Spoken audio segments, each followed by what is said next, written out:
독한 이 미가서는 짧은 책이지만은 그러나 이 시대의 모든 교회, 모든 성도들이 귀담아 들어야 할 귀한 진리를 담고 있습니다.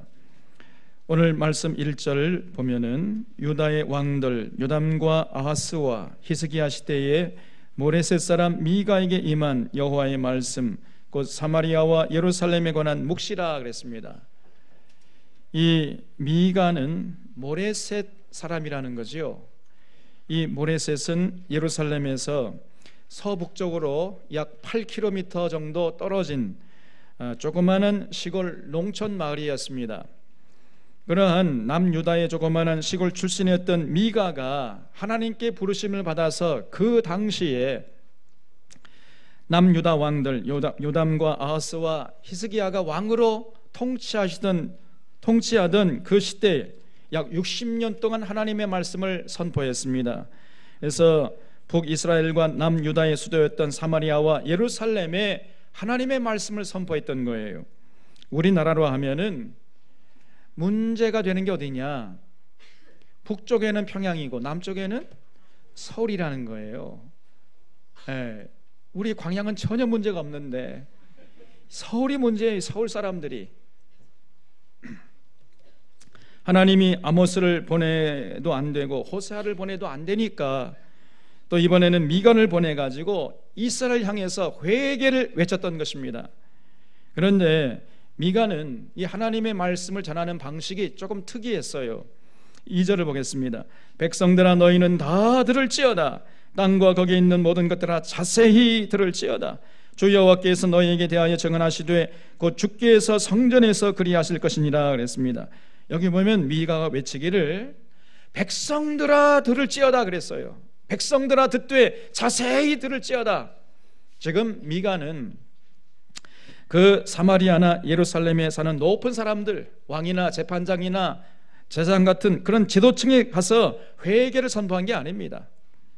그들은 아무리 외쳐도 안 들었기 때문에 이제 하나님께서 미가에게 백성들에게 가서 외쳐라 이렇게 명령했어요. 백성들아 너희는 듣되 자세히 들어라. 뭘 들으라는 얘기예요? 당시의 지도층들의 그 타락과 그 위선, 그들의 잘못된 삶을 자세히 들으라는 것입니다. 당시의 지도층들이 얼마나 하나님 마음을 아프게 하는지 그걸 자세히 들으라는 거예요. 다시 말하면 당시의 지도층들의 그 죄악상들을 미가가 백성들 앞에 폭로해버렸던 거예요. 아무리 지도층을 향해서 선자를 보내가지고 목이 쉬도록 외쳤지만은 안 들었잖아요. 안 듣고 안 되고 안 되니까 하나님께서 이번에는 미가를 보내가지고 너는 이제 그 듣지도 않는 그 이 지도층들 그들에게 얘기하지 말고 백성들에게 가서 그 지도층들의 그 죄악을 폭로해라. 그래서 백성들로 하여금 지도층들의 죄악을 알게 하라고 보냈던 것입니다. 하나님이 미가에게 백성들을 깨우라고 하신 거예요. 자고로 나라가 부강하고 평화로우려면요 민도가 높아야 됩니다. 백성들이 깨어 있어야 돼요.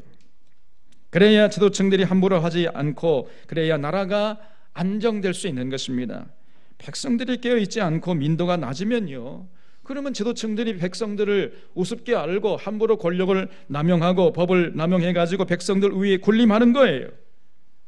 그렇기 때문에 백성들이 깨어있어야 하고 민도가 높아야 하는데 자 그러면 과연 누가 백성들을 깨우겠으며 누가 민도를 높이겠습니까 여러분? 여기 2절 말씀에 보면은 주께서 성전에서 그리하실지어다 그랬어요. 성전에서 해야 된다는 것입니다. 오늘날 하면은 누가 해야 되겠어요? 교회가 해야 되지. 저 절에서 하겠습니까 여러분? 목회자들이 해야 돼요. 교회가 깨어 있어야 되고 목회자들이 깨어 있어야 해서 선지자 노릇을 제대로 해야 하는 것입니다. 교회가 건강하고 목회자가 시대를 보는 눈이 건강해서 국민들을 깨우고 그래서 그 시대를 바로 이끌 수 있어야 되는 거예요. 그럴 때 그 시대가 건강하고 국민들이 깨어나서 국민들이 행복하게 또 이 정치가들이 함부로 하지 않고 그러므로 그 나라가 평화롭고 그래서 부강한 나라가 될 수 있다 그 말이지요. 미가 선지자가 그랬던 것입니다. 당시 이스라엘 죄악들은 거의 대부분 그 사마리아와 예루살렘에 살고 있던 지도층들이 범하는 죄악들이었어요. 앞장서서 하나님을 기쁘게 하고 모든 국민들의 본이 되어야 할 그 지도층들이 오히려 하나님 마음을 아프게 하고 하나님의 정의와 공의를 깨트려버리고 그 권력을 남용해가지고 제 뱃속 챙기는데 혈안되어 있었다 그 말이지요. 그 지도층들이 오히려 하나님이 싫어하는 짓만 골라서 했던 것입니다. 그래서 국민들의 지탄을 받았어요. 그런 그들의 모습을 보시고 하나님이 분노하셨던 것입니다. 그래서 3절 말씀을 보면은 여호와께서 그의 처소에서 나오시고 강림하사 땅의 높은 곳을 밟으실 것이라 그랬습니다. 하나님이 나오셔가지고 땅의 높은 곳을 밟아버릴 것이다. 여러분, 이 말은요 좀 당시 이스라엘의 그 지역을 좀 알아야 이해가 돼요. 이스라엘은 우리나라와 정반대입니다. 우리나라는 땅의 높은 곳에 누가 살지요? 가난한 사람들이 살잖아요. 가난한 사람들이 모여 사는 동네를 우리가 소위 달동네라고 합니다. 다 가난한 사람들이 산 위 높은 곳에 가서 살아요. 달동네에서. 그런데 이스라엘은 그렇지 않아요. 땅 위에 높은 곳에 부유층들이 삽니다. 아주 기득권층들이 살아요. 왜냐하면은 그 이스라엘 땅은요, 땅이 낮은 곳에서는 거기는 햇볕이 너무 강렬하기 때문에 너무 더워가지고 살 수가 없어요. 그러나 땅이 높은 곳 해발 800m 이상 정도 되면은 기온이 선선해가지고 사람이 살기에 적당한 것입니다. 그래서 예루살렘도 해발 800m 이상에 조성됐어요. 그래서 이 땅이 높은 곳에는 그 부자 사람들이 사는 거예요. 기득권층들이. 우리와는 정반대인 것입니다. 그런데 하나님께서 오늘 오셔서 이 땅의 높은 곳을 밟아버릴 것이다 그랬습니다. 무슨 말이에요? 하나님께서 그 이스라엘의 상류층의 죄악을 보시고 그들을 심판하시겠다 그런 말이지요. 4절 말씀에 그 아래에서 산들이 높고 골짜기들이 갈라지기를 불 앞에 밀초 같고 비탈로 쏟아지는 물 같을 것이니라 그랬습니다. 하나님이 높은 땅을 밟아버리면 어떻게 되겠어요? 산들이 높고 골짜기들이 갈라지지 않겠습니까? 그런데 그게 어느 정도냐면요, 불 앞에 천밀같이 쭈르르 그냥 녹아버리게 된다는 거예요. 비탈로 쏟아지는 물 같을 것이라 그랬습니다. 하나님께서 이 땅을 밟아버릴 때의 그 모습을 시적으로 묘사를 했는데 그 묘사가 얼마나 절묘합니까 여러분? 문학적으로 참 절묘하게 표현했잖아요. 비탈로 쏟아지는 물 같을 것이다. 쉽게 말해서 그 지도층들이 그 권력을 남용해가지고 차곡차곡 쌓아놓았던 그들의 기득권들, 그들의 재산들, 그 견고한 성들, 근데 순식간에 그냥 무너져가지고 돌 위에 돈 하나 남지 않고 완전히 파멸될 것이다. 그렇게 하나님께서 말씀하신 거예요. 돌 위에 돌 하나 남기지 않고 완전히 파괴해버릴 것이다 말씀했습니다. 왜 그래요? 5절 말씀은 그 이유가 뭐냐? 이는 나 야곱의 허물로 말미암음이요 이스라엘의 족속의 죄로 말미암음이라. 야곱의 허물이 무엇이냐? 사마리아가 아니냐? 유다의 산당이 무엇이냐? 예루살렘이 아니냐? 하나님의 분노가 누구 때문이라고요? 북이스라엘에서는 사마리아 사람들 때문이라는 거예요. 남쪽 유다에서는 예루살렘 사람들 때문에 하나님의 분노가 마치 참 이 비탈로 쏟아지는 물같이 그 땅에 임할 것이다. 그렇게 말씀하신 거예요. 그러니까 그 사마리아와 예루살렘의 지도층들, 기득권층들이 그 이스라엘의 타락의 본거지였고 모든 죄악의 근원이었던 것입니다. 당시에 이 사마리아와 예루살렘의 지도층들이 탐욕의 도시를 짓고 그 안에서 온갖 못된 짓을 했어요. 하나님이 그것들을 속속들이 지켜보시면서 분노하시고 또 분노하셨던 것입니다. 그러면 구체적으로 그들의 죄악이 뭐겠어요? 그것이 바로 2장부터 미가서 전체 7장에 나오는 내용이에요. 2장 이하에서 보면은 미가가 당시에 지도층들의 죄악상을 이렇게 낱낱이 폭로하고 있습니다. 너는 비록 은밀하게 숨어서 부끄러운 짓 했지만은 하나님이 불꽃 같은 눈으로 다 지켜보고 계셨어요. 그 불꽃 같은 눈을 피할 수가 없었던 것입니다. 미가서 2장 1절을 보면은 그들이 침상에서 죄를 꾀하며 악을 꾸미고 날이 밝으면 그 손에 힘이 있으므로 그것을 행하는 자는 와 있을진저 그랬어요. 당시의 권력층들이요 침상에서 죄를 꾀하고 악을 꾸몄다 그랬어요. 하필이면 침상에서 죄를 꾀해요. 여러분 침상은 뭐 하는 곳입니까? 잠자는 곳이잖아요. 여러분 침상에 올라가면 빨리 주무세요. 다른 거 하지 말고 빨리 주무셔야 돼요. 근데 이 사람들은 침상에 올라가가지고 잠을 자지 않고 죄를 꾀하고 악을 꾸몄다 그랬습니다. 내일 날이 밝으면 어느 놈한테 가가지고 사기쳐 먹을까, 권력을 남용해가지고 강탈하고 약탈할까, 요 생각을 했다 그 말이에요. 이 사람들이. 그래가지고 날이 밝으면 그 손에 있는 권력을 남용해가지고 자기 뱃속을 챙기는데 혈안이 돼 있었습니다. 그래서 2절 말씀 보면은 밭들을 탐하여 빼앗고 집들을 탐하여 차지하니 그들이 남자와 그의 집과 사람과 그 산업을 강탈하는도다 그랬습니다. 저들은요 함부로 이웃에게 가가지고 자기 손에 있는 권력을 이용해가지고 그 이웃의 밭과 집들을 탐내고 강탈해 갔습니다. 그 대표적인 사건이 바로 우리가 잘 알고 있는 나봇의 포도원 사건 아니에요. 열왕기상 21장을 보면은 나봇의 포도원 사건이 나옵니다. 이 나봇이 포도원을 팔라는 아합이 왕의 요구를 거절하니까 아합의 아내 이세벨이 나서가지고 정치 깡패를 고용하지 않았습니까? 너희들 말이야 가가지고 이 나봇이라는 놈이 하나님을 저주하고 왕을 저주하게 했다, 이렇게 거짓 풍소를 퍼뜨리라 그랬어요. 이 소문을 퍼뜨리게 해가지고 그 소문을 빌미로 잡아가지고 이 이세벨이 그 나봇을 쳐 죽이지 않았습니까? 그리고 그 나봇의 포도원을 그 문서를 강탈해가지고 자기 남편에게 앵겼어요. 예쏘. 뭐 이런 면이 있어 이게.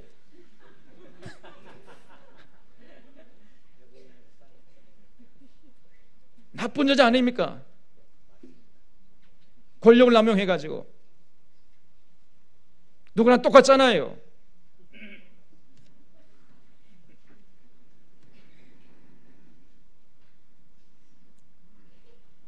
미가 시대의 지도층들이 전부 그랬던 거예요. 이게. 그러니 국민들이 어떻게 살겠습니까? 전부 아합과 이세벨 같은 사람들이었어요. 그들은 하나님을 두려운 줄 모르고 권력을 남용하면서 온갖 못된 짓을 서슴지 않았던 것입니다. 하나님이 그런 자들을 가만두겠습니까? 그런 자들을 반드시 심판하시는 하나님이십니다, 여러분.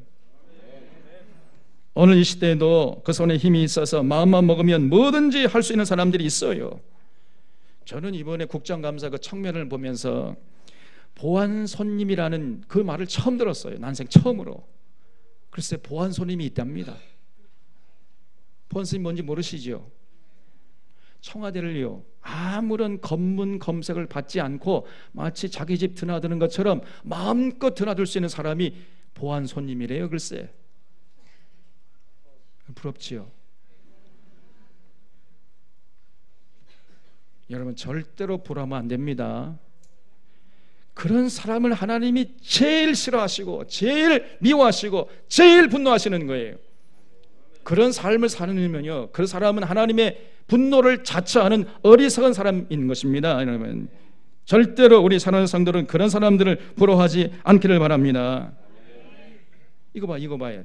아멘 소리가 적잖아요. 보니까 부러워하는 것 같아. 보니까 절대 부러워할 대상이 아닙니다. 여러분 진실 우리가 부러워해야 할 행복한 사람이 누굽니까? 마음만 먹으면 무슨 짓이라도 할 수 있는 힘을 가진 자입니까? 마음만 먹으면은 그 이웃에 쳐들어가 수탈하고 강탈할 수 있는 자입니까? 아니지요. 절대로 그런 사람은 우리의 부러움의 대상이 아니고 그런 사람은 절대로 행복한 사람이 아니에요. 그건 정말 불행한 자들인 것입니다. 진실로 행복한 자는 누구냐? 마음이 가난한 자인 줄로 믿습니다. 행복하여라. 마음이 가난한 자여 천국이 저의 것임이니라 그러지 않았어요? 예수님께서 가르쳐 주셨습니다. 마음이 가난한 자가 행복한 자다. 여러분, 마음이 가난한 자는 어떤 자입니까? 그냥 하늘을 가릴 수 있는 집만 있으면 만족할 줄 아는 자예요. 아멘이 한 사람밖에 없네.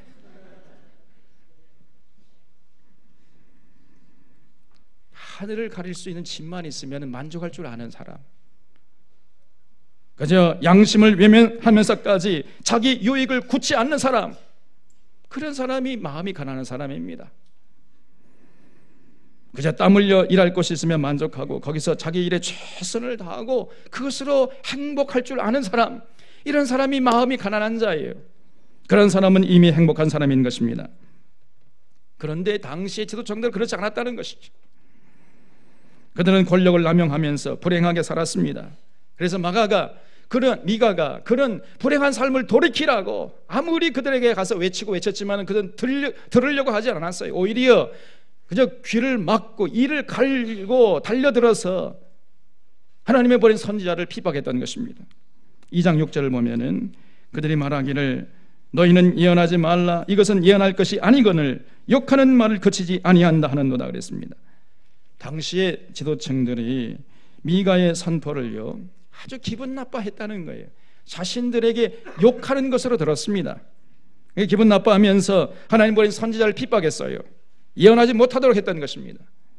그 대신에 그들은 어떤 말을 좋아했습니까? 11절 말씀 보면은 사람이 만일 허망하게 행하며 거짓말로 이르기를 내가 포도주와 독주에 대하여 내게 예언하리라 할 것 같으면 그 사람이 이 백성의 선지자가 되리로다 그랬습니다. 무슨 말이지요? 여러분, 자, 오늘은 제가 포도주와 독주에 대해서 설교해 드리겠습니다. 그럼 아멘 할렐루야. 그럼 좋아했다는 거예요. 오늘은 더 근사하게 사람을 속여 먹는 법, 옆집 사람을 수탈하고 강탈하는 법, 더 많은 쾌락을 추구하는 법에 대해서 가르쳐 드리겠습니다. 환호하면서 저 사람이야말로 진짜 하나님의 보내신 선지자다 이러면서 그 거짓 선지자들을 참 선지자로 환영했다는 것이에요. 진리를 선포하면 싫어하고 거짓을 선포하면 좋아했어요. 악을 선이라 하고 선을 악이라 하면 환호했던 것입니다. 그 거짓 선지자를 참 선지자로 존경하면서 따르고 참 선지자를 거짓 선지자라고 하면서 핍박했던 것이죠. 이렇게 어리석음을 자행했습니다. 이 사람들이 다 배운 사람이었어요. 다 높은 사회에 덕망 있는 이런 사람들이었습니다. 사회 지도층들이었어요. 그런데 왜 이런 어리석음을 범했습니까? 저들이 그저 사는 목적이 온 세상에 가 있던 것입니다. 그저 세상 부귀 영화의 마음을 뺏기고 거기에 눈이 멀었기 때문이에요. 그래서 저 세상 출세와 부귀 영화 같은 자기들의 관심사에 대해서 말을 해주면은 그걸 진리로 받아들이고 그런 거짓 선자들을 하나님의 보내신 선자로 받아들였던 것이에요. 그리고 오히려 자기들의 죄악을 지적하는 참 선지자들의 말은 듣기 싫다고 하면서 귀를 막고 이를 갈고 달려들어서 핍박했던 것입니다. 그러므로 그들은 자신들의 죄악을 돌아볼 수 있는 기회조차 갖지 못하고 그냥 죄 가운데서 먹고 마시다가 죄 가운데 죽고 말았어요. 불행한 인생들이 되어버린 것입니다. 그러므로 우리들도 우리들의 관심사만 들으려고 하는 이런 경향을 빨리 버리고 거기서 벗어나야 돼요. 어떤 사람 하나님의 말씀을 전하면요, 나는 거기에 별로 관심 없어. 나는 자기는 관심이 없대요. 내가 관심 있는 거에 대해서 말을 해달라 그럽니다. 그는 아주 어리석은 사람이에요. 하나님 앞에서 심판을 자초하는 참으로 불행하고 어리석은 사람인 것입니다. 나는 관심이 없더라도 하나님이 관심 갖고 말씀하시면 내 관심사를 내려놓고 하나님의 관심사에 나의 관심사의 초점을 맞춰야 할 줄로 믿습니다. 여러분, 이런 자들이 진실로 성숙한 자예요. 나는 세상 출세하고 부귀영화 이런 데 관심이 많은데 우리 하나님은 세상에 나가서 그 정의와 공의를 세우는 데 관심이 많으면 내 그 관심, 세상, 출세, 부귀, 영화 이런 거 내려놓고 이 세상에서 하나님의 정의와 공의를 세우는데 거기에 관심을 가져야 할 거 아니겠습니까? 이것이 성숙한 성도의 모습이에요. 그런데 놀랍게도 그런 사람이 많지 않아요. 우리 사론의 성도들은 그런 어리석은 자들이 한 사람도 없기를 주님의 이름으로 축원합니다. 그래서 내가 관심 갖고 내가 좋아하는 그저 듣기 좋은 말, 그런 말만 들으려고 하면 안 되고 들어야 할 말을 들으려고 하는 이런 자세를 잃지 말아야 돼요. 이것이 올바른 태도인 것입니다. 그럴 때 우리가 이 세상을 슬쩍하지 않고 생명길, 영생길, 복된 길, 그 길을 바로 걸어갈 수 있게 되는 것입니다. 또 3장 1절을 보겠습니다. 내가 또 이르노니 야곱의 우두머리들과 이스라엘 족속의 통치자들아, 청컨대 들으라. 정의를 아는 것은 너희의 본분이 아니냐. 너희가 선을 미워하고 악을 기뻐하며 내 가죽, 백성의 가죽을 벗기고 그 뼈에서 살을 뜯어 그들의 살을 먹으며 그 가죽을 벗기며 그 뼈를 꺾어 다지기를 냄비와 솥 가운데 담을 고기처럼 하는도다 그랬습니다. 당시의 권력층들이 오히려 선을 미워하고 악을 기뻐했습니다.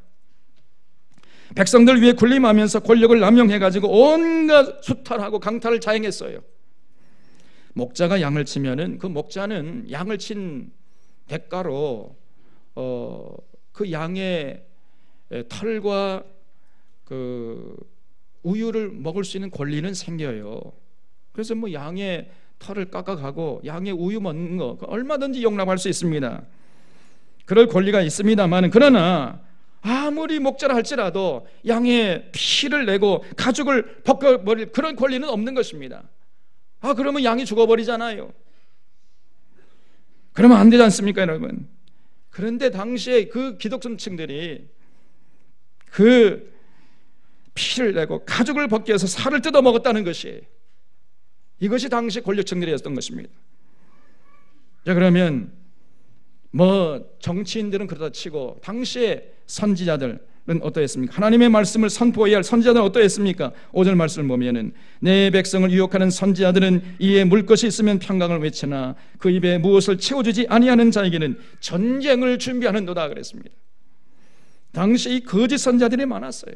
그 입에 그저 갈빗대를 물려주면 축복을 남발하고 입에 그 갈빗대를 물려주지 않으면은 전쟁을 준비한다 그랬어요. 칼을 그 목에 들이댔습니다. 뇌물 갖다 주면 좋아하고 그렇지 않으면은요 빈정내고 무시하고 심지어는 죽이려고 덤벼들었다는 거, 이것들이 이 당시의 선지자들이었습니다. 또 당시의 재판관은 어떠했습니까? 9절 말씀에 보면 야곱 족속의 우두머리들과 이스라엘 족속의 통치자들 곧 정의를 미워하고 정직한 것을 굽게 하는 자들아, 원하노니 이 말을 들을지어다. 시온을 피로 예루살렘을 죄악으로 건축하는도다. 그들의 우두머리들은 뇌물을 위하여 재판하며 그랬습니다. 이 재판장들도요 법대로 재판하지 않고 전부 뇌물을 받아먹고 재판했습니다. 그런 재판이 될 리가 있습니까? 전부 뇌물 갖다 주면 무조건 의인이에요. 그냥 뇌물 갖다 주지 않으면 무조건 죄인입니다. 유전 무죄, 무전 유죄의 그 재판을 해버렸던 것이, 정의를 세워야 할 이들이 오히려 정의를 미워하고 정의를 핍박했어요. 또 하나님의 말씀을 선포해야 할 당시의 제사장들은 어떠했겠습니까? 하나님의 말씀을 가르치고 몸소 지켜야 할 제사장들이 어떠했던 것이에요. 11절 말씀 보면 하반절에 그들의 제사장은 삭슬 위하여 교훈하며 그들의 선지자는 돈을 위하여 점을 치면서도 여호와를 의뢰하여 이르기를 여호와께서 우리 중에 계시지 아니하냐, 재앙이 우리에게 임하지 아니하리라 하는도다 그랬어요. 당시의 제사장들이 전부 돈을 받고 하나님의 말씀을 왜곡해가지고 선포했다는 것입니다. 천벌 받을지만 골라 사는 권력자들 향해서 여러분 하나님이 함께 하시니까 여러분에게는 절대로 재앙이 임하지 않을 것입니다. 거짓 평화를 남발했습니다. 거짓 축복을 남발했어요.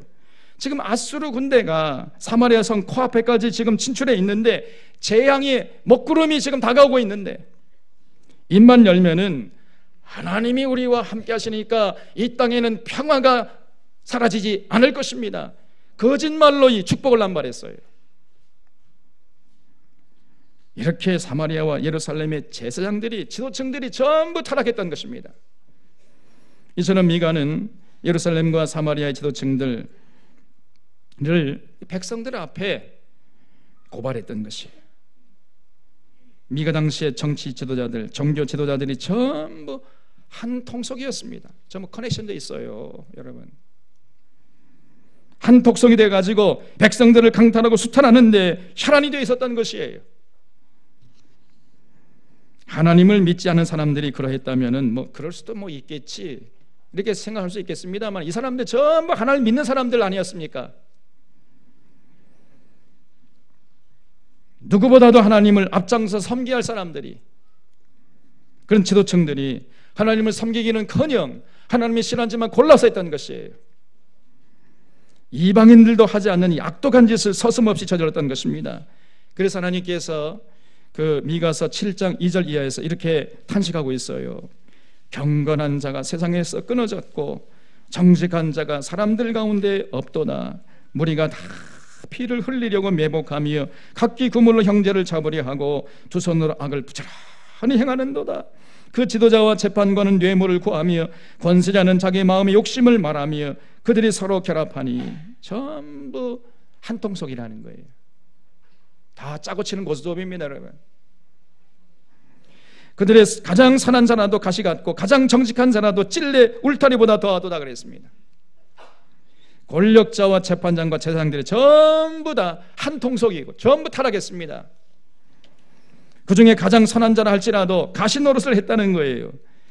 지도층들 중에서 선하고 정직한 사람이 눈을 씻고 봐도 찾아볼 수 없는, 완전히 땅에서 끊어졌던 그런 시대였단 말이죠.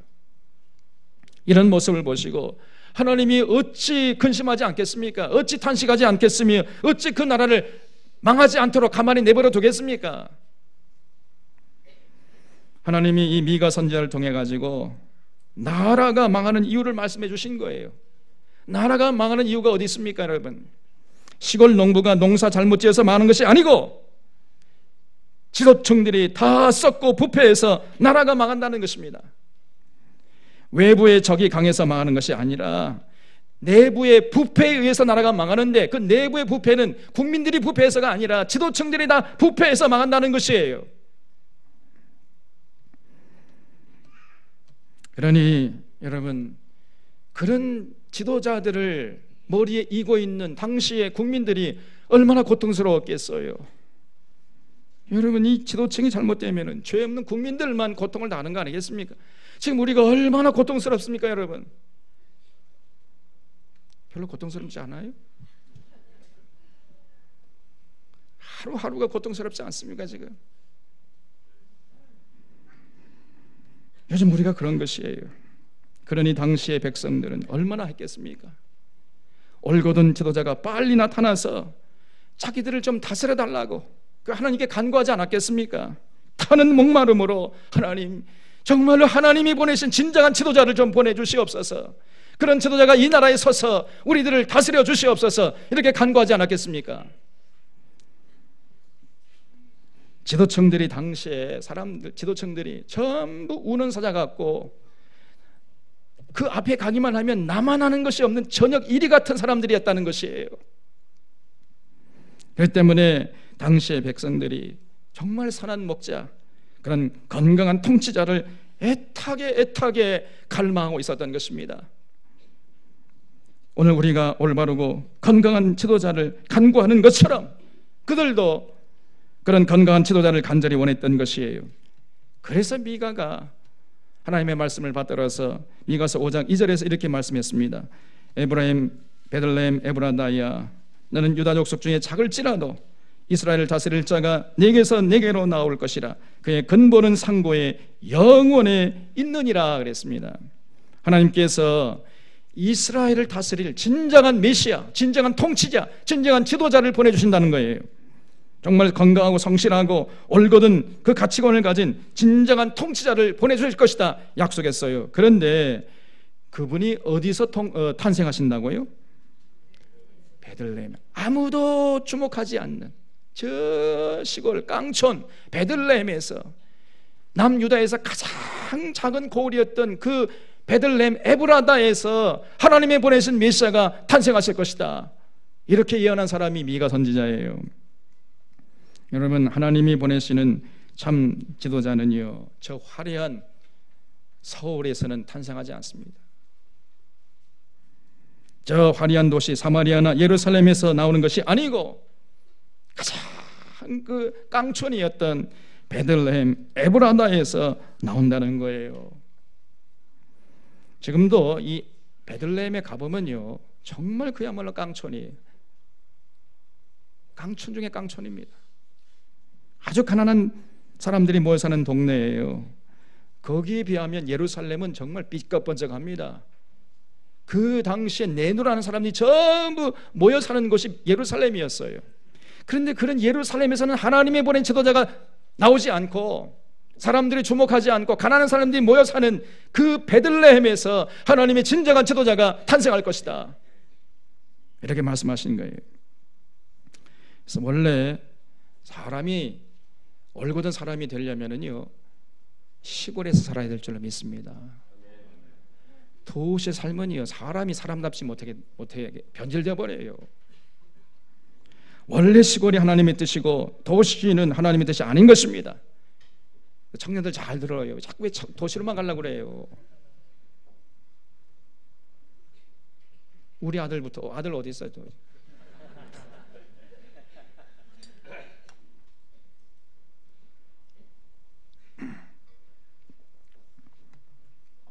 원래 하나님은 모든 사람들이 온 세계로 흩어져 가지고 자연 속에서 평화롭게 더불어 살기를 원하세요. 이것이 원래 하나님의 뜻인 것입니다.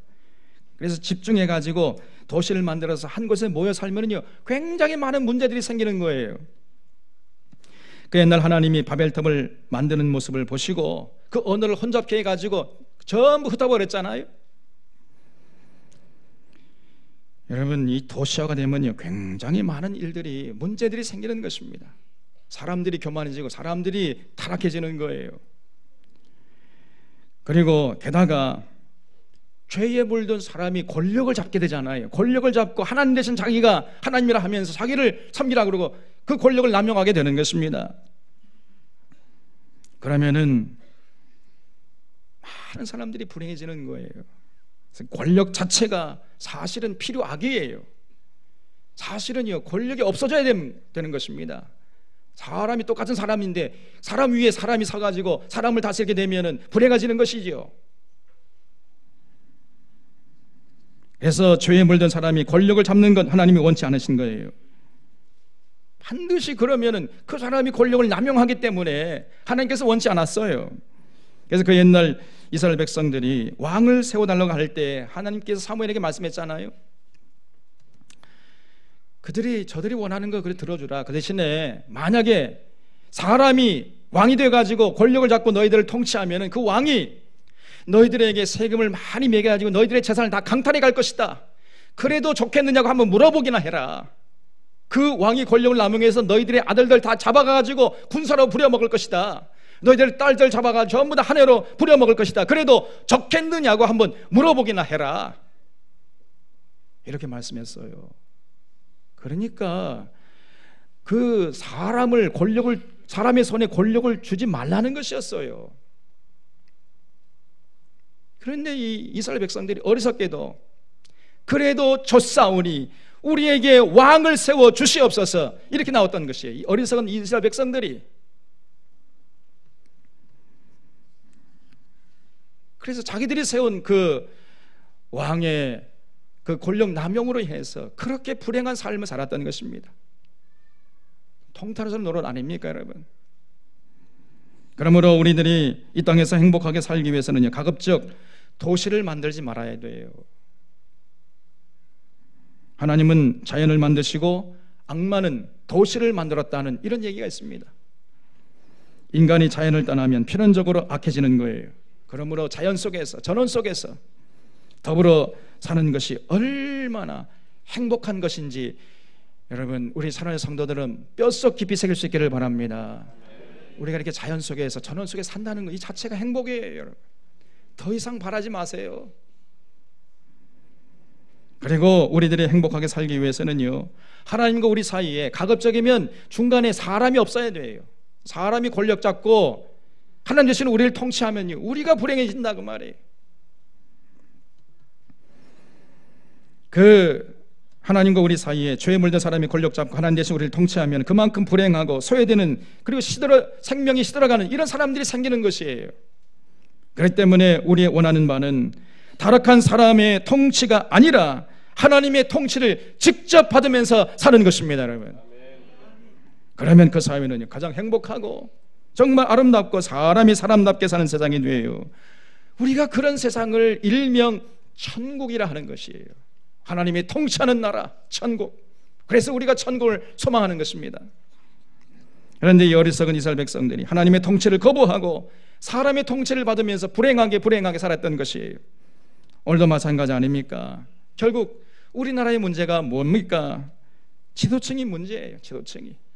정치, 경제, 사회, 문화, 언론, 방송, 학계, 종교계, 전부 이 지도층이 타락해서 문제지 국민들이 타락해서 문제가 아니에요. 국민들 때문에 문제가 생기는 것이 아닙니다. 정말 제발 어서 속히 이 타락한 지도층들이 우리의 눈앞에서 사라졌으면 좋겠습니다, 여러분. 하루속히 사라졌으면 좋겠어요. 박근혜 대통령이라는 사람이 제발 다시는 우리의 관심사가 되지 않고 우리의 눈앞에서 보이지 않도록 그런 세상이 되었으면 좋겠습니다, 여러분. 저 혼자만 그런 마음입니까? 여러분은 그런 마음이 아닙니까? 우리 모두가 간절한 그 마음을 모아서 하나님 앞에 기도하십시다. 진실로 정의와 겸손으로 무장한 이런 진짜 왕, 진짜 지도자, 진짜 메시아가 어서 속히 우리 앞에 세워졌으면 좋겠어요. 그런 마음이 어제나 오늘이나 내일이나 동일한 것입니다. 동서고금을 통해서 다 마찬가지. 그래서 하나님께서 미가를 통해서 그런 진정한 메시아, 진정한 지도자, 통치자를 보내주시겠다 이렇게 약속하신 것입니다. 그 메시아가 이 땅에 오시면 반드시 그 하나님의 뜻을 받을 거 아니겠습니까? 자, 그러면 그 하나님의 뜻이 무엇이겠어요? 미가서 6장 8절에서 이렇게 말씀하고 있습니다. 사람아, 주께서 선한 것이 무엇임을 내게 보이셨나니 여호와께서 내게 구하시는 것은 오직 정의를 행하며 인자를 사랑하며 겸손히 내 하나님과 함께 행하는 것이 아니냐. 하나님이 원하시는 것은 다른 것이 아니고 사람들이 정의를 행하고 인자를 사랑하고, 인자를 사랑해야 할 거 아니요. 어떻게 해서 악인을 그렇게 사랑합니까? 인자를 사랑하고 겸손히 하나님과 동행하는 것이라 그랬습니다. 이것이 변천한 하나님의 뜻이 하나님의 소원이에요. 그러므로 미가 당시 이스라엘 지도층들이 이런 하나님의 뜻을 이루어드렸어야 했어요. 자기들의 가진 권력과 재능과 재물을 가지고 이웃을 섬기고 정의를 강물처럼 흐르게 하고 더불어 사는 세상을 만드는 데 앞장섰어야 했습니다. 그러나 그들은 정반대로만 했어요. 더불어 사는 사회 만들기는커녕 자기들의 기득권을 가지고 함부로 이웃에 나가서 강탈하고 약탈하고 수탈하고 겁탈하고 늑탈하고 그런 짓을 서슴지 않았던 것입니다. 그리고 부가 세습되고 가난이 세습되는 불의한 사회를 만들었던 것이에요. 그러므로 하나님이 분노하시고 진노하셨던 것입니다. 그런 타락한 지도자를 쓸어버리고 진정으로 하나님의 보내신 지도자를 세워주겠노라 이렇게 하나님께서 약속했어요. 그래서 그 메시아가 결국 정의를 행하고 인자를 사랑하고 겸손하게 하나님과 동행하는 삶을 살게 될 것이다 예언한 겁니다. 그 미가가 예언한 대로 하나님의 보내신 메시아가 지금부터 정확하게 2000년 전에 그 유대 땅 베들레헴에서 탄생하셨습니다. 그분이 누구예요? 바로 우리 구주 예수 그리스도가 되시는 거죠. 미가가 예언한 대로 예수님이 베들레헴에서 탄생하시고 가난한 목수 집안에서 자라나셨습니다.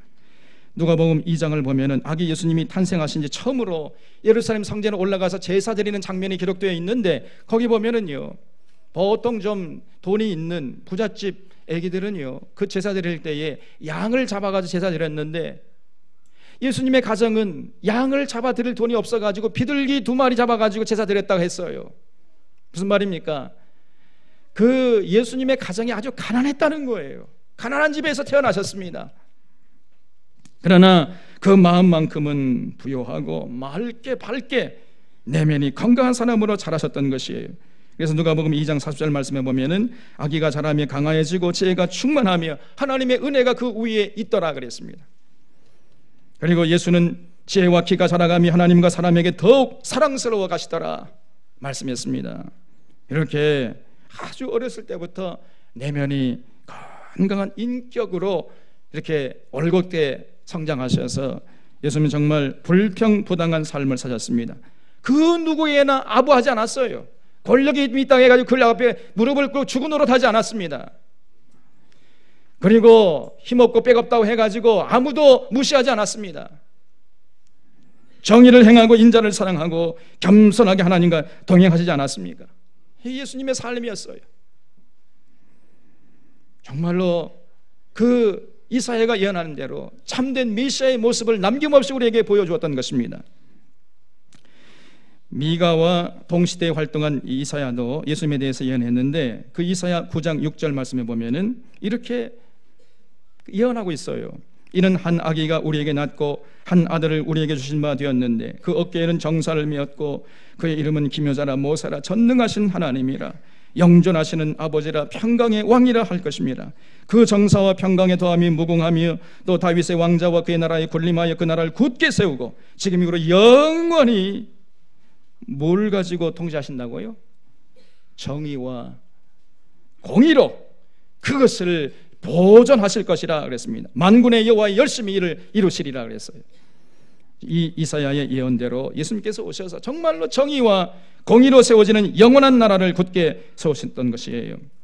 또 이사야서 11장 3절에서 이사야가 이렇게 묘사하고 있습니다. 그가 여호와를 경외함으로 즐거움을 삼을 것이며 그의 눈에 보이는 대로 심판하지 아니하며 그의 귀에 들리는 대로 판단치 아니하며 공의로 가난한 자를 심판하며 정직으로 세상에 겸손한 자를 판단할 것이며 그 입에 막대기로 세상을 치며 그 입에 기운으로 악인을 죽일 것이며 공의로 그의 허리띠를 삼으며 성실로 그 몸의 띠를 삼으리라 그랬습니다. 예수님은 절대로요 판단하실 때 눈에 보이는 대로 판단하지 않으신다는 거예요. 절대로 귀로 듣는 그런 수준, 풍문으로 듣는 그런 수준으로 우리를 판단하지 않습니다. 공의로 심판하고 정직으로 판단하세요. 그렇기 때문에 예수님께서 통치하시는 그 나라에는 누구 하는 사람, 소외되는 사람이 없고 억울한 사람이 없어요. 모두가 행복하게 더불어 평화롭게 살아가는 세상이 되는 것입니다.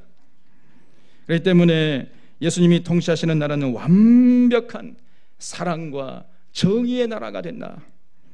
그 모습을 이사야서 11장 6절 이하에서 이렇게 묘사했습니다. 그때에 이리가 어린 양과 함께 살며 표범이 어린 염소와 함께 누우며 송아지와 어린 사자와 살찐 짐승이 함께 있어 어린 아이에게 끌리며 암소와 곰이 함께 먹으며 그들의 새끼가 함께 엎드리며 사자가 소처럼 풀을 먹을 것이며 젖 먹는 아기가 독사의 구멍에서 장난하며 젖된 어린 아이가 독사의 굴에 손을 넣을 것이라. 내 거룩한 산 모든 곳에서 해됨도 없고 상함도 없을 것이니 이는 물이 바다를 덮음같이 여호와를 아는 지식이 세상에 충만할 것임이니라 그랬습니다. 이리와 어린 양이 함께 놀면서 뒹굴다는 거지요. 사자가 소처럼 풀을 먹고 삽니다. 젖 먹는 아기가 독사의 구멍에 손을 넣어도 해를 당하지 않는 이런 세상이 된다는 것이에요.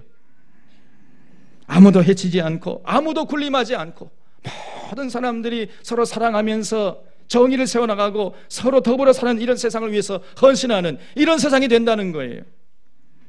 마치 봄날의 아재랑이처럼 오직 사랑의 법만이 온 세상에 가득 피어오르는 이런 세상을 예수님께서 이루신다 그랬습니다. 정말 예수님께서 이 땅에 오셔서 이렇게 사랑으로 정의를 세우시고 인애로 다스리지 않았습니까? 그 예수님이야말로 우리의 메시아, 우리의 진정한 통치자가 되십니다. 그러므로 우리가 그러한 죄로 물든 사람들의 통치를 받는 것이 아니라 예수님의 통치를 받기를 원하는 거예요. 그 예수님의 통치를 받으면은 아무도 억울한 사람이 없고 아무도 소외되는 사람이 없고 아무도 불행한 사람이 없기 때문입니다. 모두가 행복하게 더불어 살아가요. 이런 예수님을 통치자로 모시고 그분의 통치를 받겠다고 나선 사람들을 우리가 성도라고 하는 거예요. 그리고 그런 자들이 모인 공동체가 바로 교회인 것입니다. 그러므로 예수님은 교회의 머리 되시고 교회는 예수 그리스도의 몸이 되는 거예요. 교회는 반드시 예수님의 통치를 받아야 합니다. 그런 교회가 건강한 교회지요. 그리고 그런 건강한 교회에 속한 성도들이 진실로 행복한 것이에요. 이제 예수님의 통치를 받겠다고 나선 성도들은 반드시 예수님의 통치를, 다시 말씀드려서 예수님의 가르침에 순종하고 삶의 현장에서 실천해야 하는 것입니다. 사랑으로 정의를 세우는 나라에 관심을 갖고 이 땅에 그런 나라가 세워지도록 우리가 관심 갖고 우리의 시간과 재능과 열정을 거기에 불태워야 할 줄로 믿습니다. 여러분, 모든 성도들은 자기 위치에서 자기 몫을 다 해야 돼요. 높은 자리에 앉은 자일수록, 많이 가진 자일수록, 사회에서 많이 배운 자일수록 더욱더 많은 책임을 감당해야 돼요.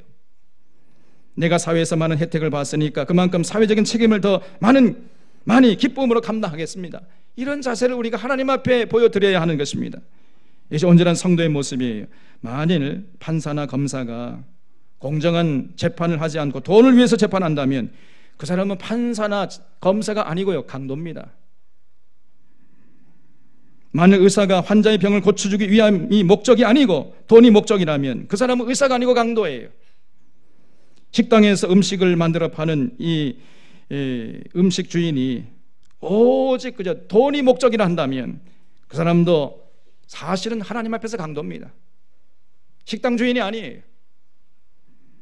목회자가 성도들에게 성경의 진리를 전해서 하나님의 백성으로, 하나님의 자녀로, 예수님의 제자로 살도록 만들어야 할 텐데 거기에 관심이 없고 그저 교회 성장이나 자신의 명예나 기득권에 관심이 많다면 그 목회자도 하나님 앞에서 강도예요. 목회자가 아닙니다.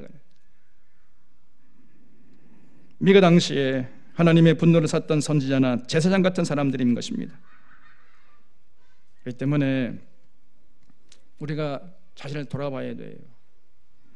부자인 성도는 하나님이 왜 나를 부자 되게 하셨는지 돌아봐야 됩니다. 그리고 그 사회에 더 많은 책임을 감당하려고 애를 써야 돼요. 가난한 사람들을 돌보라고 부자가 되게 하신 것입니다. 자기 혼자 잘 먹고 잘 살라고 부자 되게 한 게 아니에요. 만약에 그런 삶을 산다면 그건 정말 부끄러운 것입니다. 하나님의 심판을 자초하는 거예요. 이 때문에 부자 되는 것이 중요한 것이 아니고 부자 됐을 때 어떻게 살 것인가, 얼마나 더 많은 책임을 감당하면서 나누는 삶을 살 것인가, 이것이 정말로 중요한 것입니다. 그런데 대부분의 사람들이 부자가 되잖아요. 자꾸 성을 높이 쌓아요. 철다무 만들고 가시철마을 만들고, 그래서 이웃과 더 소외되고 격리되는 삶을 스스로 살아버려요. 삭교 같은 인생이 되어버린 것입니다. 어리석은 인생이 반드시 실패하는 인생이 되는 것입니다. 오늘 우리 전원의 성도들은 기억하시기 바랍니다. 특별히 여자 성도님들 기억하셔야 돼요. 남편이 돈 잘 벌어준다 해가지고 사치하고 기름진 것이나 먹으러 다니고 놀러 다니려고 하고 비단 옷이나 입으려고 하고, 그런 사람들은 우리 사랑의 성도에 한 사람도 없는 줄 믿습니다. 그런데 관심을 갖고 산다면요, 그건 결코 행복한 삶이라고 할 수 없습니다. 아무 선지자는요, 그런 여자들을요, 바산의 암소 같은 것들이라 그랬습니다. 바산의 암소들이에요, 그것들이. 그런 성도들은 결코 하나님 앞에 설 수 없습니다.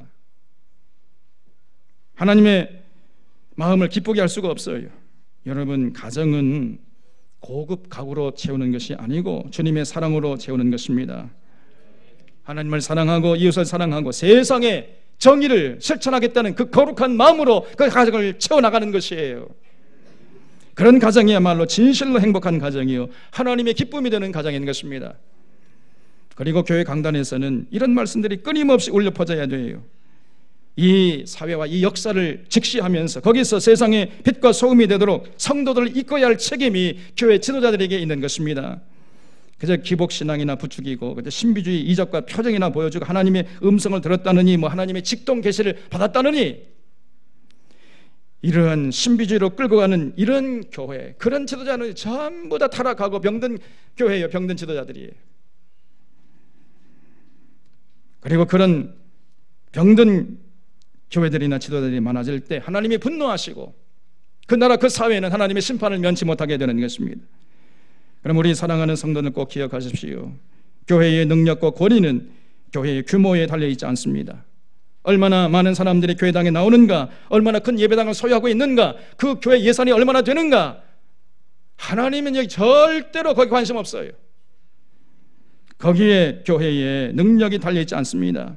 교회의 능력과 권위는 얼마나 이 사회에 거룩한 영향력을 행사하고 있는가, 교회가 존재함으로 그 사회가 얼마나 거룩한 변화를 일으키고 있는가, 하나님께서 이것을 살펴볼 줄로 믿으시기 바랍니다. 우리 저런 교회는 오늘 미가 선자가 들려주는 이 귀한 진리를 마음속에 깊이 새길, 우리가 믿는 여호와 하나님의 심정을 헤아리면서 우리들의 가진 시간과 재능과 물질을 가지고 하나님의 마음을 기쁘게 하는데 최선을 다할 수 있기를 바랍니다. 그렇기 위해서는 대림절이 다시 한번 우리가 다짐할 것이 무엇입니까? 그 하늘 보좌를 버리시고 높고 높은 별을 넘어서 이 땅에 오신 그 예수님을 진정한 우리의 통치자로 마음의 중심에, 삶의 중심에 모시고 이 땅에 사는 날 동안까지 하나님의 정의와 공의를, 또 평화, 사랑으로 세워지는 그 공동체를 위해서 내가 헌신하리라, 그런 나라를 만드는데 내가 앞장서리라 다짐할 수 있기를 바랍니다. 그래서 우리 교회가 참으로 하나님의 기뻐하시는 교회, 거룩한 영향력을 행사하는 복된 교회가 될 수 있기를 주님의 이름으로 축원합니다. 기도하겠습니다. 좀 고마우신 하나님 아버지, 대림절 넷째 주일 예수님의 탄생을 간절히 사모하는 이 절기에 미가 선지자를 통해서 들려주신 하나님의 음성을 또렷이 듣게 하시고 우리가 이 땅에 사는 날 동안까지 어떻게 살아야 할 것인가 살펴보게 하심을 감사드리옵나이다.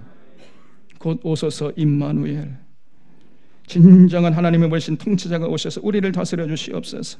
갈망했던 것처럼 저희들도 오늘 이 시대에 진정한 지도자를 갈망하고 있나이다. 하나님, 이 나라를 굽어 살피시고 불쌍히 여겨 주시옵소서. 이 땅에 하나님의 보내신 건강한 지도자가 세워져서 그 지도를 중심으로 하나님의 정의와 공의가 강물처럼 이런 나라를 세우는 귀한 나라 되게 하여 주시옵소서. 우리 한국교회가, 특별히 우리 들고 부른 서른교회가 이 일에 관심 갖고 기도하며 일일을 감당할 수 있도록 도와주시옵소서.